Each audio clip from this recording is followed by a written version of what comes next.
So hello and welcome to the episode.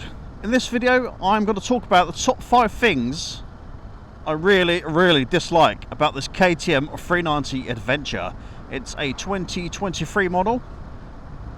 I've owned it for 3 months and covered just under 1,300 miles on this. I made the mistake of not test riding this.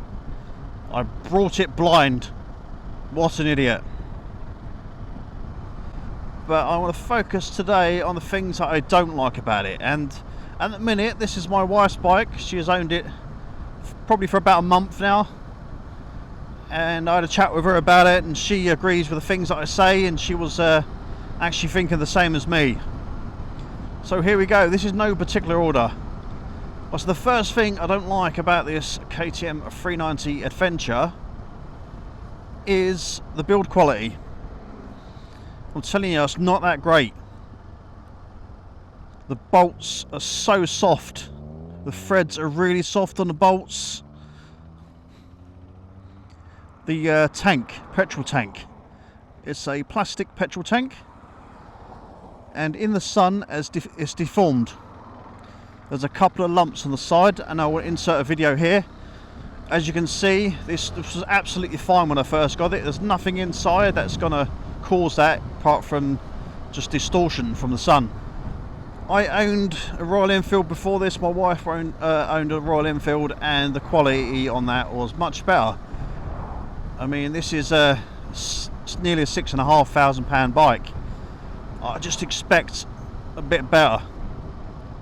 It seems like every bolt that I tighten, even using the torque settings, it just feels like it's stretching.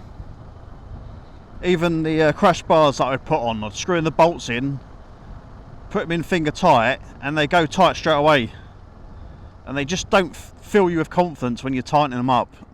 I've been in the motor trade for about 20 years now, and I know when a bolt feels shoddy. So yes, the build quality is on my list. The second thing is finding neutral. Oh, what a pain in the arse trying to get this thing in neutral. Honestly, I thought it was going to get better over time. I had the oil service done, put the correct oil in it, whether the engine's hot or cold. It's a fighting game getting it into neutral.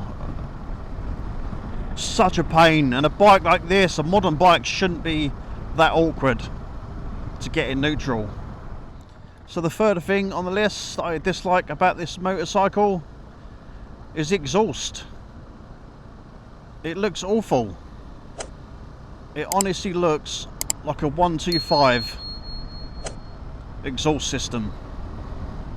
I get that it's not a big engine, but just the design of it, the quality of the parts used, you got all pop rivets around there, it just doesn't look great.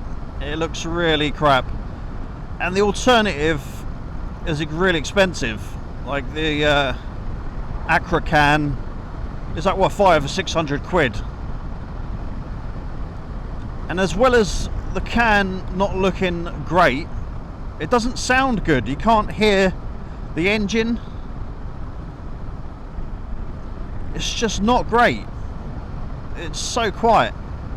It's got a massive resonator near the shock absorber,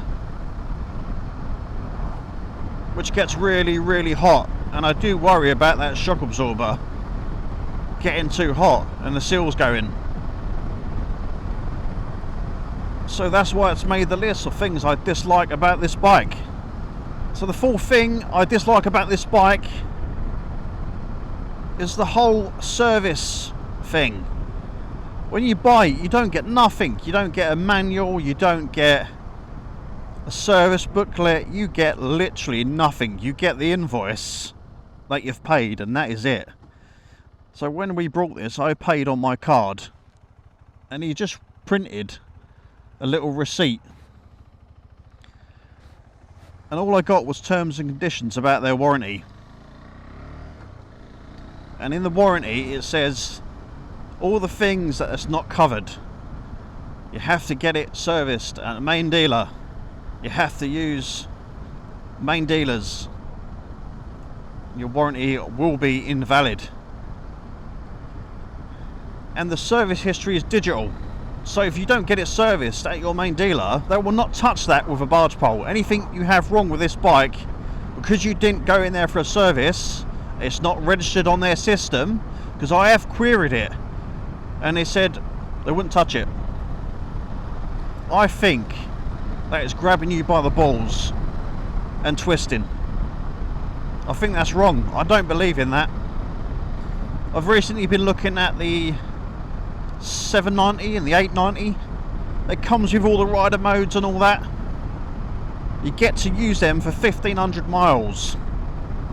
And then they take them away just like that. And you have to pay for them. That's ridiculous. The quick shifter on this, I actually said, I ticked the box saying that I wanted it, thinking it was going to be a component. No, it's already there, but they just switch it on in the software. 200 quid for that, and that was discounted.